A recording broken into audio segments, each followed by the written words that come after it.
안녕하세요. 사연에 빠지다의 DJ 민영입니다. 오늘도 두 가지 사연 준비되어 있으니 끝까지 함께 해주시고요. 구독과 좋아요 버튼도 눌러주세요. 그럼 오늘의 사연 함께 만나볼게요. 안녕하세요. 얼마 전 동생이 요즘은 이렇게 본인의 사연을 보내는 채널이 있다고 해서 구경을 하다가 제 이야기를 한번 보내봅니다. 저는 나름대로 해외파예요.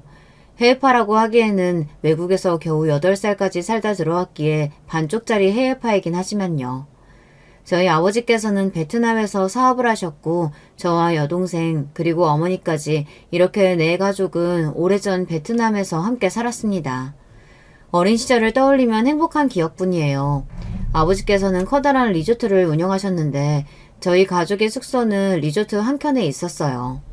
정말 덥고 습하고 벌레도 많았지만 창문을 열면 바로 아름다운 바다가 보이고 해질녘쯤 노을이 정말 눈부시게 예뻤던 곳이었습니다. 또래 친구들은 없었지만 연년생 동생이 있었기에 심심할 틈이 없었어요. 아버지께서는 항상 리조트를 돌보시느라 바빴고 어머니께서는 어린 시절 저희에게 크게 관심이 없으셨던 걸로 기억합니다. 저와 동생은 매일같이 리조트 이곳저곳을 쏘다니며 술래잡기, 숨바꼭질을 하고 놀았어요. 리조트 직원들은 모두 베트남 사람이었는데요. 간단한 한국어 회화를 할 줄 알았어요. 대부분의 손님들이 한국에서 오신 분들이었거든요. 그 중에서도 저와 가장 친했던 직원은 20대 초반 정도의 젊은 여자 직원이었어요. 저희가 머물렀던 집을 포함해 리조트 전체를 청소하고 관리하는 청소부였는데 리조트에서 일하는 직원 중 한국어가 가장 능숙했어요. 항상 저와 여동생에게 먼저 말을 걸어주고 시간이 날 때면 함께 놀아주기도 하고 여러 간식들을 챙겨주기도 하고 저와 여동생 모두 그 직원을 잘 따랐던 기억이 납니다. 그것에 매우 만족하며 지내던 저와 여동생 그리고 아버지와는 다르게 어머니께서는 베트남을 그리 좋아하지 않으셨어요. 습한 날씨와 틈만 나면 마주치는 벌레, 강한 햇볕까지 뭐 하나 마음에 드는 게 없다며 항상 툴툴대시기 일쑤였고 매일같이 밖을 쏘다니는 저와 여동생에게 정신이 사나우니 제발 집에만 있으라고 성질을 내시곤 했습니다. 동남아 음식은 본인의 입맛에 맞지 않는다며 요리사에게 한국 요리를 만들라 강요하시기도 했어요. 저희 가족의 음식을 만들어주던 요리사는 리조트에서 근무하는 직원이었는데 태어나 한 번도 한식을 만들어 본 적도 배워본 적도 없으신 아주머니셨어요. 그런 아주머니께서 어머니의 성화에 못 이겨 겨우겨우 미역국이나 김치찌개 같은 요리를 만들어 가져다 주시면 이 맛이 아니라면서 화를 내고 자리를 박차고 일어나 버리곤 하셨습니다. 참다 못한 아버지께서는 그렇게 한식이 좋으면 당신이 좀 만들어 보라며 아주머니가 당신이 하도 부탁하니 애써 만들어주신 건데 굳이 그렇게 무례하게 굴었어야겠냐 한마디를 하셨어요.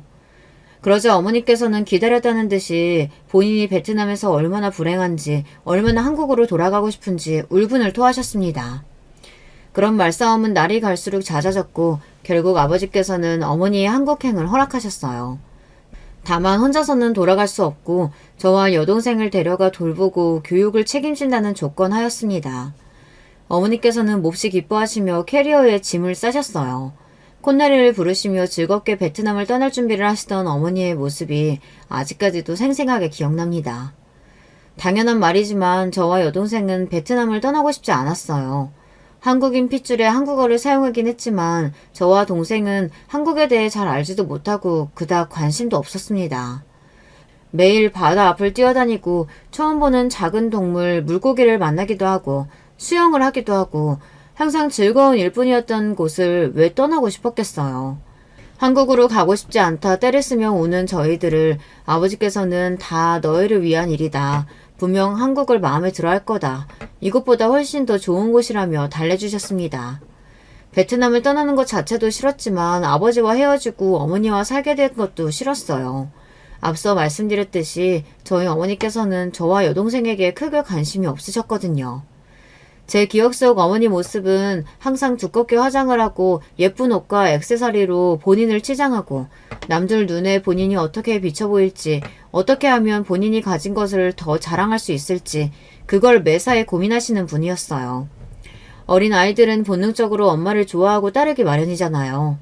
그럼에도 불구하고 그 어린 나이에서부터 어머니와 함께 살고 싶지 않아 했다니 어머니께서 얼마나 저희에게 관심이 없으셨는지 대충 짐작이 가시겠죠. 그렇게 저와 여동생 그리고 어머니는 셋이서 한국에 들어오게 되었습니다. 너무 어렸을 적이라 자세하게는 기억이 나지 않지만 한국에 대한 첫인상은 춥다였어요. 제가 지내던 베트남 지역은 1년 내내 날씨가 몹시 따뜻했고 겨울이라고 부를 만한 기간이 없었어요. 물론 조금 쌀쌀해지기는 했지만 한국의 겨울처럼 눈이 펑펑 오거나 칼바람이 부는 일은 없었어요. 저는 한국에 들어온 후 태어나 처음으로 눈이 나는 것을 보았습니다. 아버지께서는 한국이 베트남만큼 좋은 곳이다. 너희도 곧 적응하게 될 거다 말씀하셨지만 저와 여동생은 한국 생활에 적응하는 데 시간이 꽤나 오래 걸렸습니다. 일단 가장 큰 문제는 언어와 문화였습니다. 또래 아이들과 어울려 본 적이 없었으니 처음 학교에 입학한 후에 친구를 사귀는데도 큰 어려움을 겪었어요. 게다가 어렸을 적부터 꾸준히 한글을 접하고 주변에서 한국어를 듣고 사용해온 아이들과 다르게 저와 여동생은 언어 능력도 조금 부족한 편이었습니다.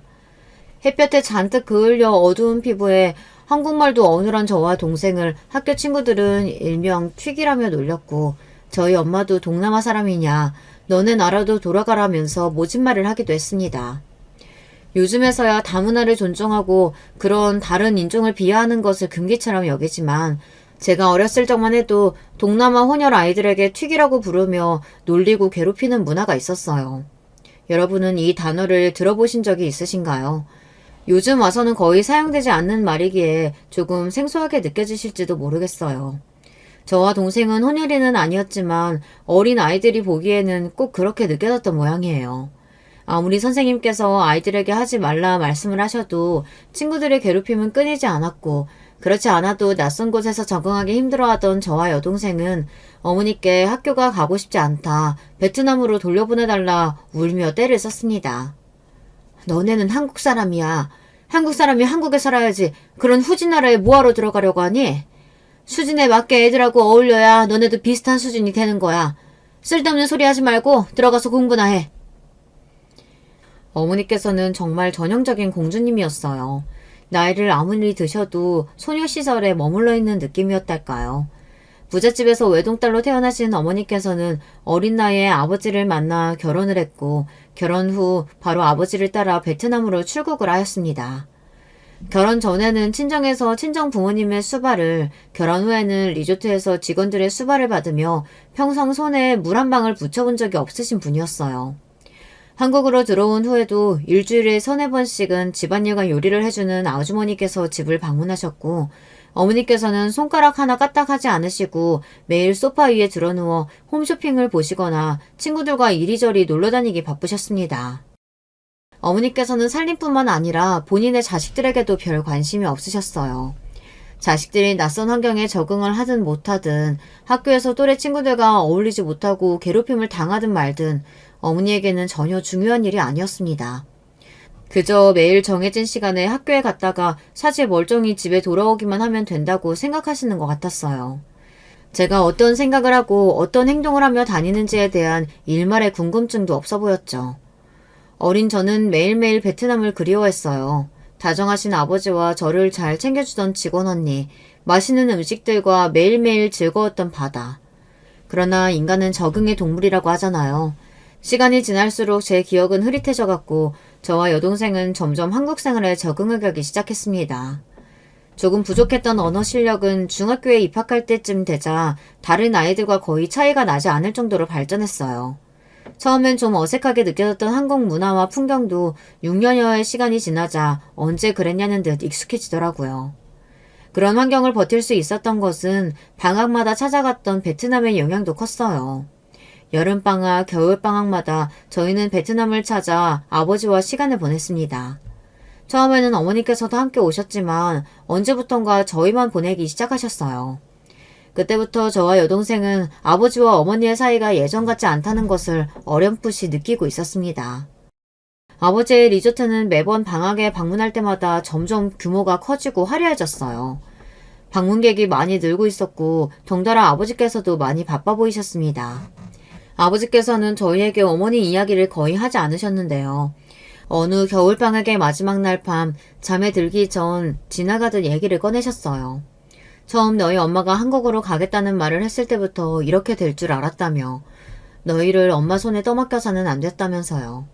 저는 눈을 감고 자는 척을 하고 있었고 여동생도 마찬가지였어요. 여동생도 눈을 감고 있었지만 맞잡고 있던 손이 미세하게 떨리는 것을 느꼈거든요. 그렇게 저희는 한국으로 돌아왔고 얼마 지나지 않아 어머니께서는 아버지와 이혼을 하게 됐다는 말씀을 하셨습니다. 니네는 나랑 아빠 중에 누구 따라갈래? 혹시나 해서 하는 말인데 엄마는 바빠. 같이 산다고 해도 잘 챙겨줄 여유 없어. 혼자서 지내야 돼. 저와 여동생은 모두 아버지를 따라가겠다고 말했어요. 어머니께서 저희들에게 제발 본인과 함께 가자고 사정사정을 해도 고민해볼 상황에 따라오지 말라고 티를 대놓고 내시니 선택은 당연히 한 가지뿐이었죠. 그렇게 어머니와의 짧은 한국 생활이 끝나고 저와 여동생은 할머니 댁에서 지내게 되었습니다. 어머니와 마찬가지로 아버지께서도 외동아들이셨어요. 그것도 조부모님께서 아주 늦은 나이에 얻은 귀한 늦둥이 장손이라고 하셨습니다. 그래서인지 할머니께서는 저와 여동생을 몹시 환영해 주셨고 딸들처럼 예뻐해 주셨어요. 할머니 집에서 지내게 된 후로 저와 여동생은 이전보다 몇 배는 더 행복하고 편안한 일상을 보내게 되었습니다. 어머니의 눈치를 볼 필요도 없었고 고민이 생겼을 때 털어놓고 도움을 받을 수 있는 보호자도 생기게 되었어요. 할머니께서는 항상 저와 여동생에게 관심이 많으셨어요. 뭐든 다 해주려고 하셨습니다. 어머니께서는 저희에게 한 번도 음식을 만들어준 적이 없으셨어요. 심지어 과일 하나조차 직접 깎아주신 적이 없었습니다. 그렇지만 할머니께서는 매 끼니를 본인 손으로 직접 만들어주셨어요. 도우미 아주머니께서 해주셨던 음식도 물론 맛있었지만 할머니께서 저희를 위해 직접 만들어주시는 음식은 훨씬 맛이 좋았습니다. 저와 여동생이 특히 좋아했던 것은 할머니의 떡볶이였어요. 요즘 유행하는 브랜드 떡볶이들처럼 자극적이고 매콤한 맛과는 거리가 멀었습니다. 달달한 고추장 베이스의 옛날 시장 떡볶이 맛이었습니다. 지금도 종종 그 떡볶이가 생각나요. 찐득하고 두꺼운 쌀떡과 통으로 숭덩숭덩 썰어낸 파가 푹 익혀져 있던 할머니의 떡볶이가요. 할머니께서는 제가 대학에 다닐 때 돌아가셨습니다. 여동생과 함께 정말 하늘이 무너져라 울었던 기억이 납니다. 할머니 집에서 지내면서 또 한 가지 느꼈던 것은 아버지께서 생각보다 돈을 더 잘 버신다는 사실이었어요. 물론 베트남의 리조트는 정말 크고 화려하고 멋있었지만 어머니와 함께 살던 시절에는 아버지께서 부자라는 사실을 체감할 만한 일이 별로 없었거든요. 저와 여동생은 필요한 물건이 있어도 어머니께 쉽사리 말씀을 드리지 못했고 용돈도 받지 못했어요. 물론 고급 아파트에서 가정부 아주머니의 도움을 받으며 지내긴 했지만 어렸을 적에는 다른 친구들도 모두 그런 환경에서 산다고 생각했습니다. 할머니 댁에 가고 나서야 그런 상황이 그리 일반적이지 않다는 것을 알게 되었죠. 할머니 댁에서 지내는 동안 아버지께서는 생활비 명목으로 할머니에게 많은 돈을 보내주셨어요. 조부모님이 살고 계시던 집도 아버지가 마련해 주신 고급 빌라였습니다. 저와 동생은 가지고 싶은 것이 있으면 뭐든지 가질 수 있었고 먹고 싶은 것이 있으면 전부 먹을 수 있었어요. 하고 싶은 것, 배우고 싶은 것이 있으면 금액에 상관없이 다 할 수 있었습니다. 그때는 그런 것들이 당연하게 느껴졌고 그때부터 경제관념이 조금 느슨해졌던 것 같아요. 딱히 티를 내고 다니지 않았다고 생각했는데 주변 친구들은 제가 부유한 집 아이라는 것을 다 알고 있었어요. 입고 다니는 옷이나 가방들도 값비싼 것이고 항상 카드를 들고 다니면서 친구들에게 맛있는 것을 사주고 물건을 잃어버려도 대수롭지 않게 여기는 것을 보며 자연스레 눈치를 챘다고 하더라고요. 그 얘기를 듣고 나서야 스스로가 좀 경제관념이 없어 보였구나 하는 생각이 들었습니다. 저와 친하고 가깝게 지내는 친구들이야 곱게 자란 부잣집 딸이라 그런가 보다 생각했지만 저를 안 이롭게 보는 친구들도 있었습니다. 저는 사람들과 어울리는 것을 좋아하고 활발한 성격이라 그런지 항상 반장 선거에 나갔어요. 고등학교 3년 내내 반장을 했습니다. 고등학교에 들어간 후 처음으로 맞는 체육대회에 반 친구들과 함께 단체 티셔츠를 맞추기로 했고 참여 신청을 받는데 신청하지 않는 아이들이 있는 거예요.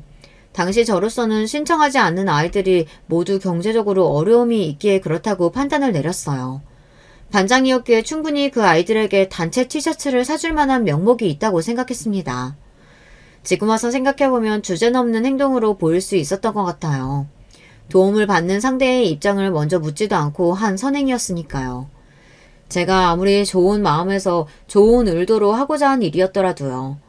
당시 어렸던 저는 제가 공짜로 티셔츠를 사주겠다는데 싫어할 만한 이유가 전혀 없다고 생각했고, 실제로도 반 아이들은 제 앞에서 역시 반장이야 하며 모두 좋아하는 눈치였습니다.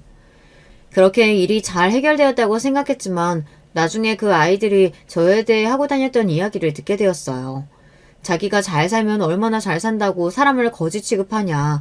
항상 성격 좋은 척 나대면서 돈 자랑하는 거 아니 꼽다.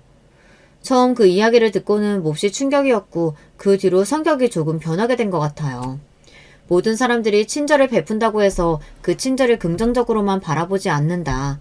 나를 좋아하는 사람이 있으면 나를 싫어하는 사람도 있기 마련이다. 지금에 와서는 참 당연한 말이지만 어린 제게는 나름대로 큰 상처로 남았던 말입니다. 이전까지는 매사에 적극적이고 나서기 좋아했던 성격이었지만 고등학교 졸업 후 대학에 입학한 후로는 사람들과 두루두루 어울리지 않게 되었어요. 부모님께서 이혼하신 뒤로 조부모님과 아버지께서는 저와 여동생에게 어머니에 대한 이야기를 전혀 해주지 않으셨습니다. 저와 여동생 또한 굳이 먼저 어머니의 이야기를 묻지 않았어요. 어머니께서 어떻게 지내시는지도 전혀 궁금하지 않았고 어머니 또한 저희에 대해 전혀 궁금해하지 않으실 거란 확신이 있었기 때문입니다. 비록 부모님 두 분 다 저희의 곁에 계시지 않았지만 조부모님께서 언제나 저희에게 큰 사랑을 베풀어 주셨기에 학창시절 내내 크게 빈자리를 느끼지 못했어요. 나중에서야 알게 된 사실이지만 어머니께서는 불륜을 저지르셨다고 합니다. 그것도 한국에 들어오자마자 시작해 몇 년간 수많은 남성들과 잦은 만남을 가지셨다고 해요. 어머니께서 만났던 남자들은 주로 젊은 나이에 반반한 외모를 가진 소위 말하는 호스트들이었대요. 속된 말로 말하자면 남자 꽃뱀들이었죠. 어머니께서는 아버지께서 베트남에서 피땀 흘려 버신 돈으로 한국에서 젊은 남자들을 만나며 호의호식하고 그것도 모자라 그 남자들에게 명품이며 차며 선물을 가져다 바치셨던 거예요. 그 사실을 뒤늦게 알게 되신 아버지께서는 바로 이혼을 하셨고 그래도 저와 여동생을 낳아주신 어머니에게 소송을 걸거나 위자료를 청구하지 않고 깔끔하게 끝맺음을 하셨다고 합니다. 그런 아버지께 어머니께서는 전혀 미안한 기색이 없으셨다고 해요. 애초에 저희에게 아버지와 어머니 중 누구를 따라갈 건지 물어볼 필요도 없었던 거죠. 유책 배우자였던 어머니께 양육권이 돌아갈 리가 없었으니까요. 어머니께서도 저희의 양육에 그닥 관심이 없으셨을 거고요. 아버지께서는 지금도 한국으로 어머니를 홀로 보낼 때부터 그런 불안감이 있었다. 결혼 전에도 바람 같은 여자였다. 너를 임신하게 되어서 젊은 나이에 결혼을 했지만 처음부터 그 여자는 한 곳에 진득하게 머무르지 못할 것이라는 생각을 했었다며 옛날을 회상하시곤 합니다. 물론 어머니가 원망스러운 마음도 있지만 지금은 꼭 남남처럼 느껴지기에 마음속 깊이 어머니를 미워하고 있지는 않아요. 어렸을 적에 헤어지기도 했고 헤어지기 이전에도 크게 친밀감이 있는 사이는 아니었으니까요. 제가 목표로 하던 서울의 대학에 입학하자 아버지께서는 입학 선물로 학교 근처에 저 혼자 살 수 있는 오피스텔 하나를 제 명의로 구매해 주셨습니다. 고등학생 때까지는 집이 잘 살든 못 살든 같은 교실 아래서 같은 교복을 입고 같은 급식을 먹으며 구분 없이 두루두루 어울려 놀았지만 대학생이 되니 자연스레 생활 수준과 경제 습관이 비슷한 친구들과 어울리게 되더군요. 대학교에 들어와 만난 친구들은 다들 저와 같이 집안이 넉넉하고 돈 걱정이 없는 사람들이었어요. 그런 친구들과 매일같이 어울려 놀다 보니 점점 씀씀이가 커지게 되었습니다. 태어나 한 번도 여유롭지 않게 살아본 적이 없었고 스스로의 노력 없이 모든 것을 얻었으니 당시에 저는 경제관념이 조금 부족하기는 했습니다. 돈이 소중한 줄 몰랐어요. 옷이며 가방이며 명품을 마음껏 구매했고 조금이라도 질리면 옷장 한 구석에 처박아 놓고 거들떠보지도 않았습니다. 여동생도 저와 마찬가지였어요. 저와 여동생의 취미는 아버지의 카드로 주말마다 백화점에 가서 쇼핑을 하는 것이었어요. 그토록 싫어하던 어머니의 면모를 그대로 닮아가고 있던 것이었습니다. 대학을 졸업한 후에도 딱히 취업이 급하지 않았으니 아버지의 돈으로 여행도 많이 다니고 더 배우고 싶거나 흥미가 생기는 것이 있으면 뭐든지 도전해보고 공부해보며 지냈어요. 그러다가 우연찮게 들은 바리스타 일일 수업에 흥미가 생겨 커피 공부를 본격적으로 시작했습니다. 그 후 바리스타 자격증을 따고 개인 카페를 하나 열게 되었어요. 그저 커피가 좋아서 시작한 카페였지만 사업이라는 게 그리 만만하게 볼 게 아니더라고요. 관광지에 위치한 2층 규모의 카페라 그런지 손님이 꽤 많았고 제 밑으로 일하는 직원들도 있다 보니 어렸을 적처럼 마냥 책임감 없이 좋아하는 것만 하며 지낼 수가 없었습니다. 그렇게 좋아하던 쇼핑도 점점 안 하게 되고 땀 흘려 수익을 내보니 돈의 소중함을 스스로 깨닫게 되더라고요. 그렇지만 한번 커진 씀씀이는 쉽게 줄어들지는 않았습니다. 제 개인적인 욕심을 위해 사용하기보다는 카페에서 일하는 직원들의 복지나 급여를 다른 것보다 더 잘 챙겨주려고 했어요. 재료도 무조건 최고급으로만 썼고 손해보는 한이 있더라도 최대한 고객 한 명 한 명을 만족시키기 위해 노력했어요. 진상 손님이 와서 컴플레인을 걸어도 그냥 다시 만들어주라고 했습니다. 애초에 많은 수익을 얻기 위해 시작한 사업도 아니었고 직원들이 즐겁게 일하는 곳이 되기를 바랬어요. 그러다 보니 자연스럽게 손님들이 늘어갔고 카페는 시간이 지날수록 입소문을 타고 붐비게 되었습니다. 아무래도 이 정도 규모로는 매장이 원활하게 돌아가기 힘들 것 같아 고민 끝에 확장 겸 내부 수리를 위해 인테리어 공사를 하게 되었어요. 그때 만난 것이 바로 남편이었습니다. 남편은 작은 인테리어 공사 업체의 사장이었어요. 인테리어도 마찬가지로 돈을 아낄 생각이 없었기에 제가 생각하는 느낌을 적어 여러 업체에 견적을 문의했는데 비용은 상관없으니 최대한 좋은 퀄리티로 해달라는 제 요청에 타 업체들에서는 말도 안 되는 견적을 내주는 경우가 많았어요. 아무래도 호구 하나 제대로 잡았다는 느낌이었겠죠. 그렇지만 남편 회사는 달랐어요. 남편이 뽑아온 견적을 보니 좋은 재료를 쓰면서도 최대한 낭비는 없이 꼼꼼하게 하나하나 따지고 계획해서 만들어 온 것이 느껴지더라고요. 그렇게 남편 업체에 공사를 맡기게 되었고 공사 기간 동안 여러 번 만나 대화도 자주 나누게 되며 서로에게 자연스레 호감이 생기게 되었습니다. 남편보다는 제가 더 적극적으로 들이댔던 것 같아요. 남편은 외동아들이었고 어려운 집안에서 태어나 힘들게 자란 사람이었습니다. 아무 생각 없이 뛰어놀 나이부터 철이 일찍 들어 어려운 집안 형편에 조금이나마 보탬이 되기 위해 아득바득 정말 열심히 살아온 사람이었어요. 저와는 완전 정반대의 타입이었죠. 당시 제 눈에는 그런 남편이 참 멋있어 보였습니다. 남편과 만나며 남편 덕에 경제관념도 많이 잡히게 되었고 이런 사람이랑 결혼해서 살면 참 든든하고 좋겠다 싶었어요. 그래서 제가 먼저 결혼 이야기를 꺼냈습니다.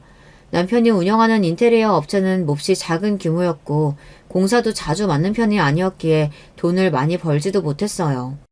그렇다고 외모가 출중하게 잘났거나 집안이 좋은 사람도 아니었지만 전 그냥 남편이라는 사람 자체가 좋았던 것 같아요. 이 사람이다 하는 마음이 들었다고나 할까요? 결혼은 다들 미쳐서 한다고 하잖아요. 지금 생각해보면 정말 미쳤었던 거죠. 그놈의 콩깍지가 뭐라고 그때는 남편이 뭐라든 상관없이 다 좋았으니까요. 그렇게 결혼 약속을 한 후 처음으로 시부모님께 인사를 드리러 가게 되었어요. 외동아들의 어렸을 적부터 속 한 번 썩인 적 없던 착한 아들이어서인지 시어머님께서 남편을 아끼시는 게 눈에 보일 정도였습니다. 세상에 우리 아들 같은 남자가 어딨니? 넌 정말 남자 잘 만난 거다. 솔직히 마음 같아서는 장가 안 보내고 평생 내가 다리고 살고 싶을 정도야. 돈 잘 벌고 외모 잘난 게 뭐가 그렇게 중요하니? 사람은 됨됨이가 중요한 거야. 우리 아들 봐라. 인성되지, 능력 있지, 배포 크지. 대성할 사람인데 아직 빛을 못 본 것뿐이라니까. 당시 저는 남편에게 푹 빠져있기도 했고 처음 뵙는 시어머니께 잘 보이고 싶은 마음이 컸습니다. 처음 만나는 자리에서 제게 질문을 하시거나 저를 배려해 주시기는커녕 처음부터 끝까지 남편 얘기만 하시는 시어머니께 한마디 불만 없이 장단을 다 맞춰드렸어요. 남편은 민망해하며 우리 엄마가 좀 극성이다. 외동아들이라 그런 거니 네가 이해해달라며 이야기를 건넸고요.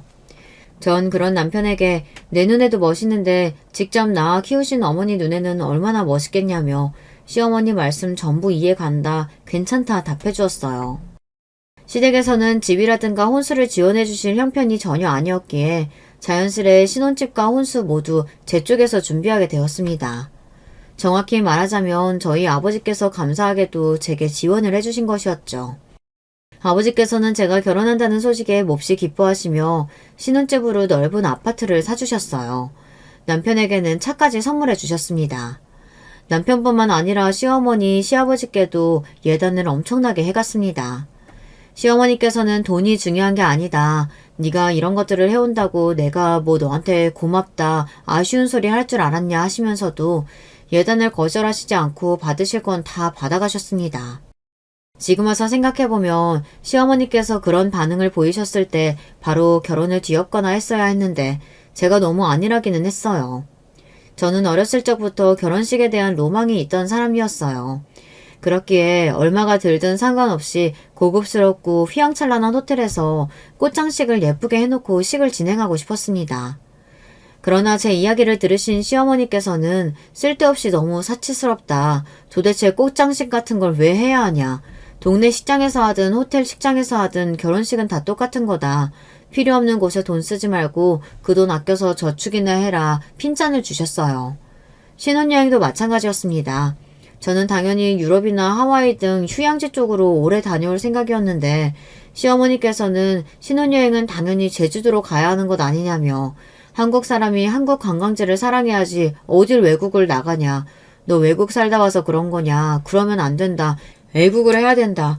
여행 한 번에 매국노라도 된 것 마냥 구셨어요. 매사 참견이 너무 심하셨습니다. 남편은 그런 시어머니께 왜 그러시냐 하면서도 제게는 옛날 분이니까 네가 이해를 좀 해달라. 그리고 어머니 말씀이 틀린 것도 아니지 않느냐. 꼭 고급 호텔에서 결혼을 해야 하냐. 식장이 다 거기서 거기 아니냐. 그 돈으로 더 좋은 혼수 사도 되는 거 아니냐. 은근슬쩍 어머니 편을 들었어요. 게다가 신혼여행지도 본인은 영어도 못하고 비행기도 오래 타기 싫다면서 제주도 아니면 동남아로 가고 싶다고 하더라고요. 아예 저희 아버지가 계시는 베트남 리조트에 가자고 이야기를 했어요. 말로는 장인어른 모시고 휴가 보내면 얼마나 좋냐, 아버지를 위하는 척 했지만 딱 봐도 신혼여행에 들어가는 돈이 아까워서 그러는 것 같더라고요. 그런 남편에게 식장이며 신혼여행에 들어가는 돈 다 내가 낼 테니 더 이상 왈가왈부하지 말고 제가 원하는 대로 하자고 했습니다. 남편은 본인이 돈 때문에 이러는 것 같냐, 본인은 진짜 동남아가 더 좋다 열을 냈지만 막상 유럽으로 신혼여행을 떠나서는 그 누구보다도 즐거워 보였습니다. 비행기를 타고 가는 내내 제가 멀미를 더했으면 더했지 아주 멀쩡해 보였어요. 처음에는 남편이 매사 아껴 쓰고 알뜰살뜰 사는 게 참 좋아 보였는데 시간이 지날수록 너무 유난처럼 느껴지긴 했습니다. 남편은 정말 지독한 짠돌이였어요. 장을 보러 나가도 100원, 200원을 아껴 썼고 구멍이 난 속옷을 버리지 않고 계속 입었습니다.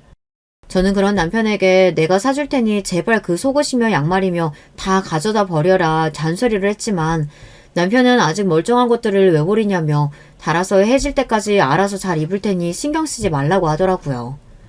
그래도 거기까지는 본인이 본인 물건 아낀다는데 그렇다 쳐요. 그런데 남편은 점점 제 행동이며 물건에까지 참견을 하기 시작했습니다.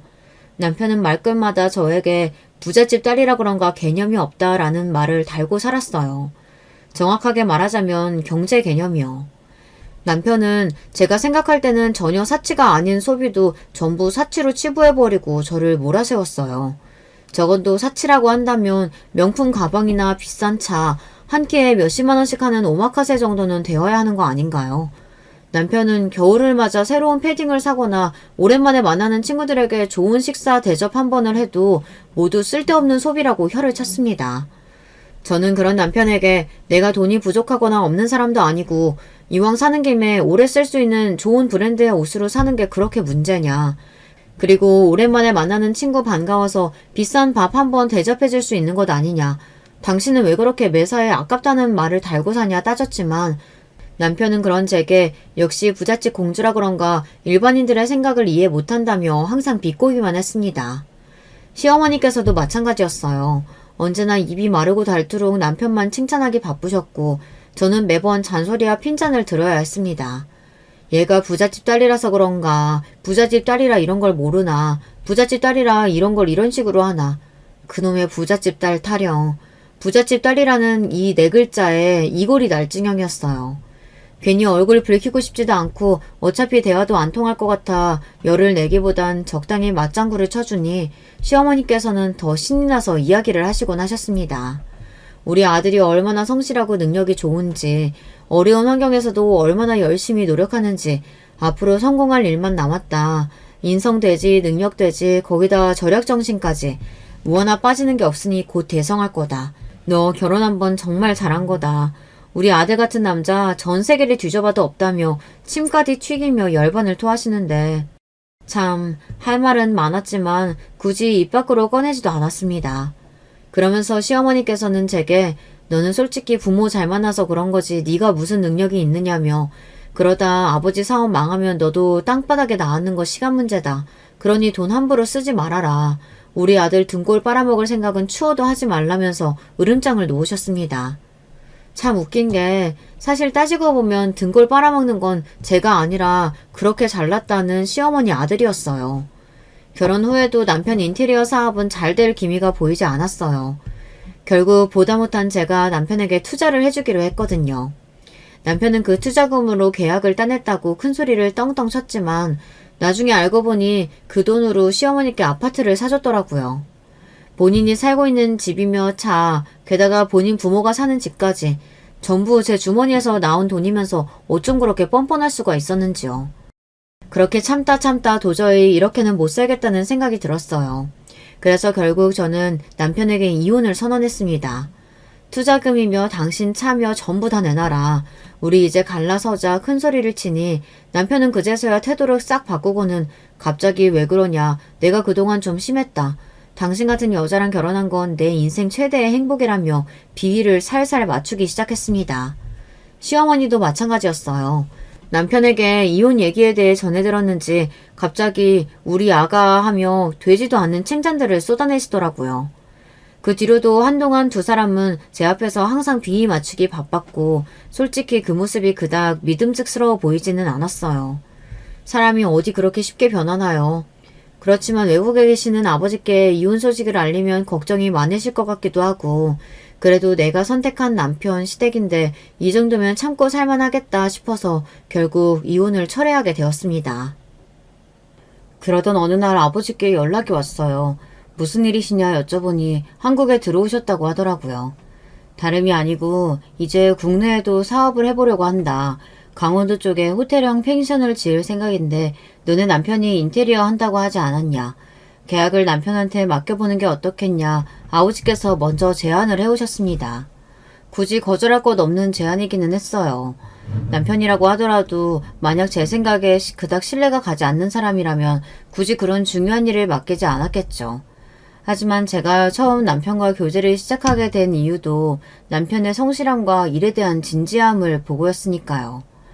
그렇게 오랜만에 아버지와 저 남편 셋이서 만나 저녁 식사를 하고 계약을 맺게 되었어요. 펜션 규모가 꽤 있었기에 100억 남짓한 금액의 큰 계약이었고 남편은 저와 아버지께 몹시 고마워하며 실망시키지 않도록 노력하겠다고 말했습니다. 태어나 이렇게 큰 금액의 계약은 처음 해본다며 이 일은 꼭 성사시켜서 앞으로 탄탄대도를 걷고 말겠다 기대에 찬 목소리로 말을 하는데 그렇게 아이처럼 신나하는 모습을 보니 그래도 조금 뿌듯하긴 했습니다. 그러다 사건이 터지게 되었어요. 그날도 평소처럼 카페에서 퇴근 후 집에 도착했는데 대문 앞에 제 옷들이며 가방들이 커다란 쓰레기 봉투 같은 곳에 담겨져서 아무렇게나 나와 있는 겁니다. 깜짝 놀라 도둑이라도 들었나 싶어 떨리는 마음으로 집 안에 들어섰더니 시어머니께서 미친 사람처럼 제 짐들을 마구잡이로 봉투에 넣고 계셨어요. 그런 시어머니를 보고 기가 막혀 지금 도대체 뭐 하시는 거냐, 집에는 어떻게 들어오셨냐 물으니 시어머니께서는 너 마침 잘 왔다며 빨리 짐 다 빼서 집에서 썩 나가라고 고래고래 소리를 지르셨습니다. 어머니, 갑자기 왜 이러세요? 집 비밀번호는 남편이 알려준 거예요? 그동안 이렇게 저 몰래 저희 집 왔다 갔다 드나드셨던 거예요? 내가 우리 아들 집 오겠다는데 왜 네 허락을 맡아야 돼? 애미가 아들 집 비밀번호 당연히 알고 있어야지. 참말 말고 빨리 와서 네 짐이나 싸라. 제가 왜 짐을 싸야 하는데요? 경찰 부르기 전에 당장 그만두시고 나가세요. 아니 이게 아직도 상황 파악이 안 되나 보네. 너 아직 소식 못 들었냐? 우리 아들 100억짜리 계약했단다. 그러니까 이제 너 같은 년 없어도 아무 문제 없다 이거야. 내가 우리 아들 언젠가는 대성할 거라고 했지? 네가 그깟 돈을 투자하면 얼마나 해줬다고 그동안 그렇게 유세를 떨었냐? 아주 이혼하겠다고 꼴값 떠는 통에 비 맞추느라 죽는 줄 알았다. 이제 너 같은 년 돈 필요 없으니까 당장 짐 싸서 나가.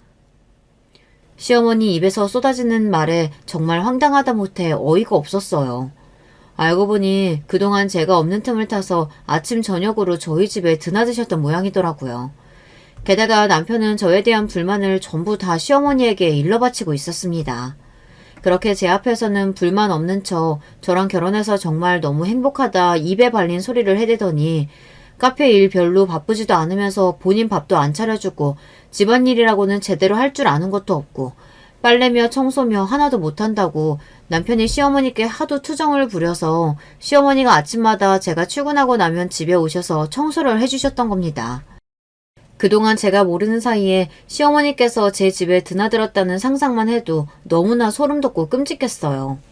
제 앞에서는 사랑꾼인 척 착한 척 다 하더니 뒤로는 시어머니한테 집 비밀번호까지 다 알려주고 내 일거수일투족 다 일러바치고 지들끼리 얼마나 내 욕을 했을까. 사람 쉽게 변하는 거 아니라는데 내가 진짜 미쳤었지. 저런 놈이 뭐가 좋다고 아버지께 부탁해가며 일을 맡겨줬을까. 별 생각이 다 들었어요. 바로 아버지께 전화를 걸어서 오늘 계약한 거 취소해요. 저 이혼하려고요. 도저히 이런 콩가루 집안하고는 못 살겠어요. 말씀드렸고 그렇게 전화를 끊으니 마침 남편이 엘리베이터에서 내려 당황스러운 표정으로 저와 시어머니에게 다가왔습니다. 아니 도대체 이게 무슨 일이야? 집 앞은 시어머니께서 꺼내놓으신 봉투와 제 물건들로 난장판이 되어 있었고 시어머니께서는 통화 내용에 어안이 벙벙해진 채로 남편에게 너 어제 계약했다는 거 얘네 아빠랑 한 거였냐? 왜 미리 말 안 했냐? 떨리는 목소리로 물으셨어요. 아마 남편이 제 도움을 받은 것이 자존심이 상해서인지 어머니께는 계약 상대에 대해 말을 안 했던 모양이더라고요. 남편은 시어머니의 물음에 조금 당황한 듯 말을 더듬으며 오늘 말하려고 했었다. 근데 이게 도대체 무슨 일이냐 어물쩍 말을 돌렸습니다. 보면 모르겠어? 니네 엄마가 너 100억짜리 계약했으니까 나 같은 건 이제 필요 없댄다. 그래서 내 짐 다 싸서 나가라고 이렇게 손수 봉투에 담아주신 거란다. 참 웃기지 않아? 이 집도 내가 시집 올 때 해온 건데 어딜 나가라고 해? 너 타고 다니는 차도 니네 엄마가 닳도록 메고 다니는 그 명품 가방도 다 내가 사준 거 아니야? 어쩜 그렇게 사람이 주제 파악도 못하고 욕심도 많고 앞뒤가 다를 수가 있어? 그래, 네 말대로 나 평생 부족한 거 없이 자라서 생각 짧고 경제관념도 없다.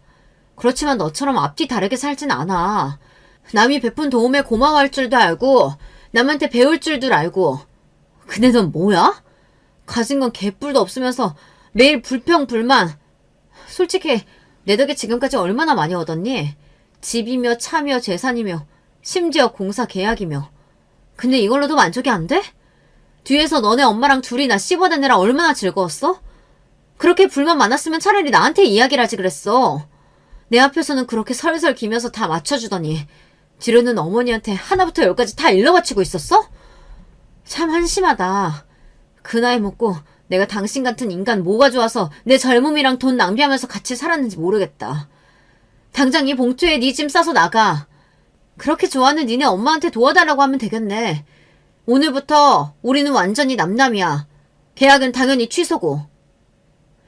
제 말에 남편은 방방 뛰면서 시어머니께 당장 사과하라고 난리였고 시어머니께서는 그제서야 자기가 뭔가 오해를 했던 것 같다. 아무리 그래도 지난 세월 정이 있는데 이렇게 갑자기 이혼을 하는 게 말이 되냐.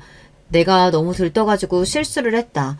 이제 와서 계약 다시 하려면 시간도 없고 공사도 차질 생길 텐데 한 번만 눈 감아달라. 다시는 이런 일 없게 하겠다.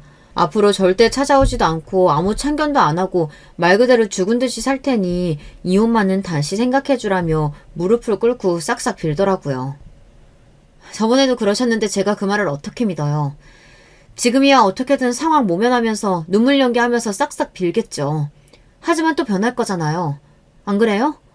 한 번은 실수여도 두 번은 실수가 아니죠. 저랑 그쪽 아들 이혼시키고 평소에 그렇게 찾으시던 경제관념 있고 알뜰살뜰 한 푼 두 푼 아껴 쓰는 며느리 들어가지고 잘 사시면 되겠네요.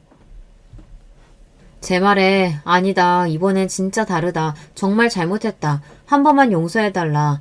모자가 쌍으로 얼굴에 철판을 깔고 싹싹 비는데 다 필요 없으니 내 물건들 전부 제자리에 갖다 놓고 이 봉투에 그대로 짐 다 싸서 나가라. 지금 안 챙겨가면 그냥 다 버릴 테니까 좋게 말할 때 챙기는 게 좋을 거다 말했어요. 남편은 절대 짐 못 산다. 이렇게는 이혼 못하겠다 버티더니 제가 진짜로 물건들을 다 가져다 버릴 기세니까 그제서야 봉투에 담긴 제 물건들을 빼내고 하나씩 본인 물건을 챙기기 시작하더라고요. 일단 오늘은 갈 테니 진정되면 다시 이야기하자고 하는데 너란 인간이랑 다시 이야기할 생각 추워도 없고 얼굴 보는 것도 오늘이 마지막일 거다. 이혼 서류 보내면 도장이나 찍어 보내라 말하고 그대로 쫓아냈습니다. 그 뒤로 한동안은 어떻게든 제 마음을 돌려보려고 카페도 찾아오고 집도 찾아오고 별 난리를 치더니만 제가 너무 단호해 보였는지 나중에는 마음을 돌리기보단 뭐라도 더 뜯어내려고 머리를 굴리더라고요. 당연히 집이며 차며 전부 제가 결혼할 때 해왔던 것들이고 결혼 후에 같이 일해서 번 돈은 거의 모아놓지 않았어요. 재산 분할 같은 건 택도 없었고 시어머니의 자택 무단 침입 등 모든 상황이 제 쪽으로 유리하게 흘러갈 상황이었어요. 뭔가를 뜯어내기는커녕 잘못하면 위자료까지 엄청 물 것 같아 보이니 나중에는 또 그냥 조용히 이혼해줄 테니 제발 위자료만은 안 내게 해달라고 빌더라고요. 그래도 한때는 결혼하고 살았던 사람인데 그런 구질구질한 모습 그만 보고 싶기도 하고 그런 푼돈 받아서 뭐 하겠나 싶어서 그냥 위자료는 받지 않고 합의 이혼해주기로 했습니다. 하지만 그것과는 별개로 제가 그동안 남편 사업에 지원해주었던 돈들은 다 돌려받을 생각이었어요. 지금 있는 회사 건물도 다 빼고 지금까지 투자했던 돈도 그대로 내놔라. 위자료는 안 받아도 그것들은 다 돌려받아야겠다 말하니 어떻게 그럴 수 있냐. 지금 당장 그렇게 큰 돈을 어떻게 마련하냐. 이렇게 급하게 회사 건물을 빼면 당장 어디로 가라는 거냐. 우는 소리 하는 남편에게 내가 신경 써줄 바 아닌 것 같은데 다음 주까지 짐 안 빼면 무단 점거로 고소할 테니 알아서 해. 이렇게 답해주고는 전화를 뚝 끊어버렸어요. 얼마 지나지 않아 남편은 기일에 맞춰 짐을 다 뺐지만 투자금은 돌려주기 어려울 것 같다. 법적으로도 투자 금액은 회수받지 못하는 거 아니냐 따져왔습니다. 저는 그 말에 또 한 번 기가 찼어요. 여러분들도 그러시겠죠. 제가 투자금이라며 해준 돈이 어디에 사용됐는지 뻔히 알고 계시잖아요. 그래, 네 말대로 투자금은 원칙적으로는 투자가 실패하든 성공하든 돌려받지 못하는 게 맞지. 근데 그건 내 투자금이 적절한 곳에 잘 사용됐을 때 얘기 아니야? 너 내가 준 돈 회사에 쓴 거 아니고 니네 엄마 직구해준 거 다 알고 있어. 그거 명백한 사기 아니야? 내 투자금으로 딴짓한 거잖아. 사기죄로 고소하고 투자금 반환 소송하기 전에 빚을 내서라도 원금 그대로 내 통장에 입금해놔. 어차피 내 돈이었으니 넌 손해보는 것도 아니잖아? 인미기고 뭐고 다 동원해서 네 회사 망하게 하는 수가 있으니까 생각 잘하고.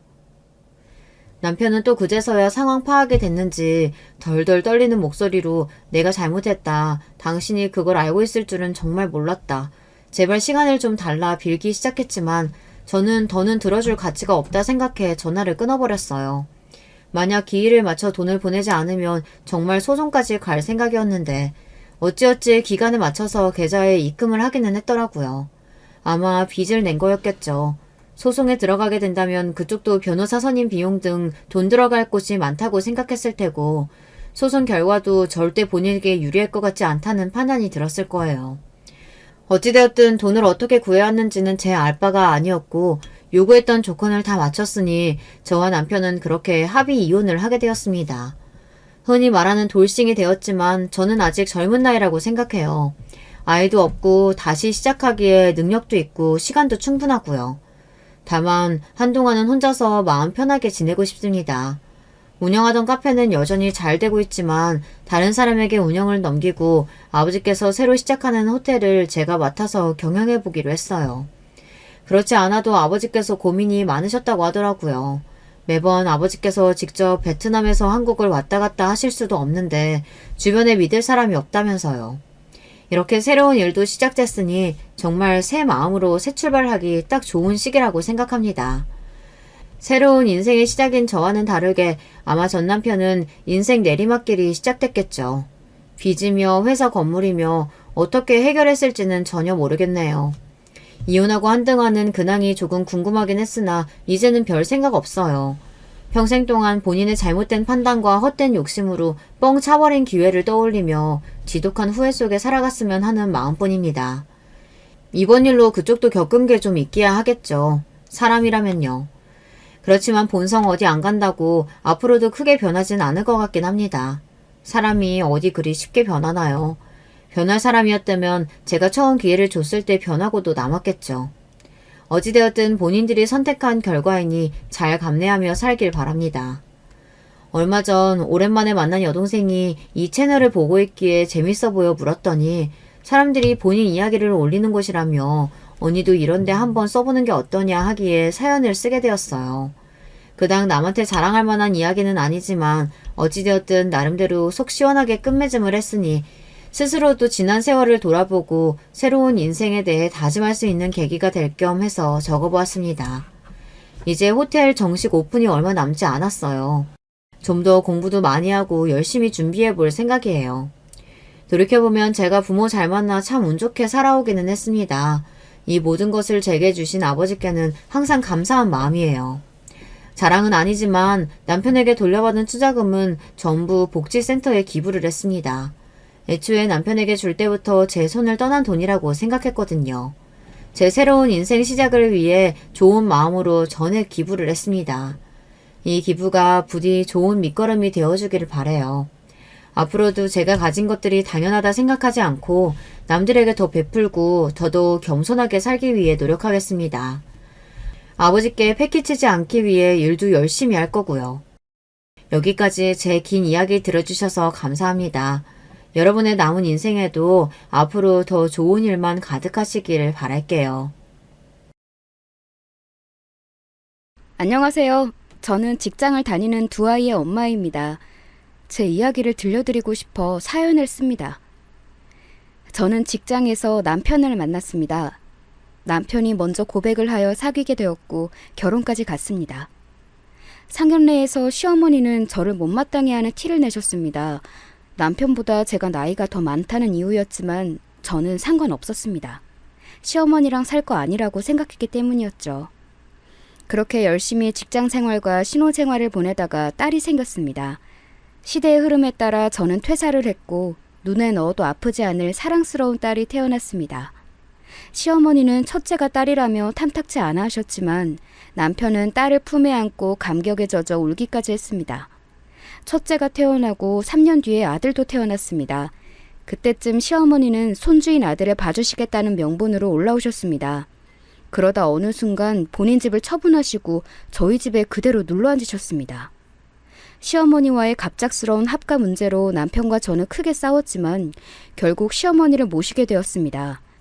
갑자기 시작된 시집살이가 쉽지는 않았지만 그래도 해낼 수 있었습니다. 화목한 가정을 위해서라면 저 하나 희생하면 된다고 생각을 했었거든요. 애미야, 여기 좀 닦아라. 너는 애비가 벌어주는 돈 쓰면서 집에서 놀고 먹으면서 이런 거 하나 제대로 청소도 못하냐? 시어머니는 사사건건 제가 하는 모든 일에 참견하시기 시작하셨습니다. 청소를 끝내면 다시 그곳을 더럽히시고는 청소도 제대로 못하느냐고 잔소리를 하시기도 하셨습니다. 애미야, 애비 살 빠진 거 봐라. 너는 얼마나 살기가 좋으면 그렇게 살이 뒤룩뒤룩 찌니? 너는 애비한테 미안하지도 않으냐? 하시며 저에게 인신공격하시기도 하셨죠. 살이라고 해봤자 딸과 아들을 낳고 빠지지 못한 붓기가 남아 살이 된 것뿐인데도 말입니다. 시어머니의 말에 살을 빼려고 저녁 먹고 동네라도 한 바퀴 돌다 오려고 하면 또 한마디를 하시고는 하셨습니다. 그렇게 돌아다녀서 살이 빠지겠느냐? 안 먹고 운동을 해야 살이 빠지지. 저렇게 미련해서야. 이러시면서 저를 힘들게 하셨습니다. 그때쯤 남편과의 사이도 안 좋아지기 시작했습니다. 여보, 저 너무 힘들어요. 어머니 좀 어떻게 해봐요. 그게 다 어머니께서 당신 걱정해서 그런 거 아니야? 그러니까 당신이 어머님 말씀 좀 잘 듣고. 이러면서 제 편이 아닌 어머님 편을 듣는 것을 보고 싸움이 커지고 싸우는 소리가 들리니까 주무시던 시어머니가 깨셔서 들어오셔서 저는 확 밀치시더니 말씀하시더군요. 어디 멍청한 계집애가 하늘 같은 남편한테 소리를 질러? 남편 귀한 줄 모르는 계집애 같은 이라고 하시면서 제 머리카락을 잡고 흔드시기도 하셨습니다. 이런 일이 여러 번 반복되었습니다. 집에서 저에게 툭툭 시비를 거는 시어머님도 저를 지치게 만들었지만 남편의 행동도 저를 더 지치게 만들어서 더 이상 어떠한 불평도 말하지 않았습니다. 어쩌다 남편과 말이라도 하게 되면 이런저런 불만들이 튀어나왔고 남편은 남편대로 힘들다고 화를 내서 결국 저희 부부는 하루에 한마디도 하지 않고 지내는 생활이 계속되었습니다. 그래도 괜찮았습니다. 제게는 공부도 잘하고 애교도 많은 딸이 있었고 공부는 좀 못하지만 엄마가 세상에서 제일 좋은 사람이라고 해주는 아들이 있었으니까요. 저희 딸은 어릴 때부터 아주 우수했습니다. 말도 금방 배웠고 한글도 금방 뗐습니다. 숫자도 금방 익혀서 덧셈과 뺄셈은 초등학교 들어가기 전에 완전히 이해했죠. 초등학교 입학할 때쯤에는 초 2학년 문제집을 풀기도 했습니다. 게다가 애교도 많아서 어른을 만나면 그게 누구든지 인사도 잘하는 아이였죠. 하지만 이런 딸을 미워하는 사람도 있었습니다. 바로 시어머니셨죠. 딸은 어릴 때부터 할머니를 무서워했습니다. 그도 그럴 게 딸만 보면 화난 표정으로 아무 말도 하지 않으셨고 어쩌다 딸이 말이라도 걸려고 하면 고추도 없는 게 말도 많다며 화를 버럭 내셨죠. 할머니, 저 이번 시험에서도 100점 받았어요. 흥, 고추도 없는 게 공부를 잘했으면 뭐하냐? 가서 네 동생 먹을 과자나 사오거라. 이렇게 칭찬도 없이 동생만 챙기니 아무리 부침성 좋은 딸이라도 시어머니는 무서워하더군요. 아들은 처음에는 자신을 떠받들어주는 할머니를 많이 좋아했습니다. 누나인 딸 몰래 간식이나 용돈을 숨겨서 자신한테만 주셨으니 아들 입장에서 시어머니가 싫지는 않았을 겁니다. 하지만 어느 날 부부싸움을 하는 저희 방에 들어와 저를 밀어버리는 모습을 우연히 본 아들은 그때부터 시어머니를 무시하더군요. 엄마를 그렇게 대하는 할머니는 싫다고 말하면서 말입니다. 그러자 시어머니는 자기 손자가 자신에게 싫은 소리를 했다며 너는 애를 어떻게 키웠길래 준우가 저렇게 자랐느냐. 이건 모두 네가 못나서 생긴 일이다. 어디 하늘 같은 할머니한테 대들어? 어서 준우 데려다가 할머니한테 잘못했다고 싹싹 빌게 하란 말이야. 라고 하시면서 저를 더 잡으셨지만 저는 상관없었습니다. 그 사건 이후로 아들이 저를 더 챙기기 시작했거든요. 물론 체육학원에 다니느라 집에 오랜 시간 함께 있지는 못했지만 못된 할머니가 엄마를 또 괴롭혔을까봐 학원에 도착하면 꼬박꼬박 전화해서 오늘은 무슨 일 없냐고 물어봐줬거든요. 이런 딸과 아들은 저에게는 정말 세상에 더없이 소중한 보물들이죠. 그렇게 시간이 흘러 딸이 고등학교 3학년이 되던 해에 남편이 갑자기 회사를 퇴사하고 사업을 하겠다며 노래를 부르기 시작했습니다. 물론 여러 번 제게 사업을 하고 싶다고 말을 하고는 했지만 우리 집에 그만한 돈이 어디 있느냐며 정신 차리라고 말했죠. 사업이라는 게 하고 싶다고 하면 개나 소나 사업하고 있겠지. 사업이 쉬워? 왜 쉬운 길 두고 돌아가려고 그래? 그리고 우리 집에 돈이 어디 있어. 그럴 돈 있으면 우리 지우 학원이나 하나 더 다닐 수 있게 다 내놔. 돈이 없긴 왜 없어. 원래 시작은 빚지고 시작하는 거야. 당신이나 나나 신용대출 받고 그것도 안 되면 이 집 담보로 대출 받으면 될 거 아니야?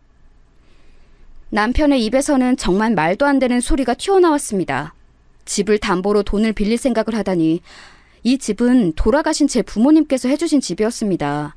저는 저희 집에서 누뚱이 막내딸로 태어났습니다. 위에는 나이 차이가 많이 나는 오빠가 있었습니다. 부모님께서는 본인들이 나이가 많아 항상 제가 주눅이 들까봐 전전긍긍하셨습니다. 다른 집과 다르게 제가 혼수가 아닌 집을 해간 이유도 그것 때문이었습니다. 부모님께서 일찍 돌아가셔도 집을 해왔으니 시어머니나 남편이 부모가 없다고 저를 무시하시지 않겠지 하는 마음 말이에요. 그런 부모님의 마음 덕분에 다행히 저희 부부의 결혼 생활은 빚 없는 집에서 깔끔하게 시작할 수 있었습니다. 물론 지금도 빚은 없고요. 그런데 그때도 안 받았던 대출을 받자고 하니 기가 막히고 코가 막혔죠. 집을 담보로 대출해서 성공할지도 모르고 언제 망할지도 모르는 이상한 사업에 뛰어들자고 하니 정말 어이가 없었죠.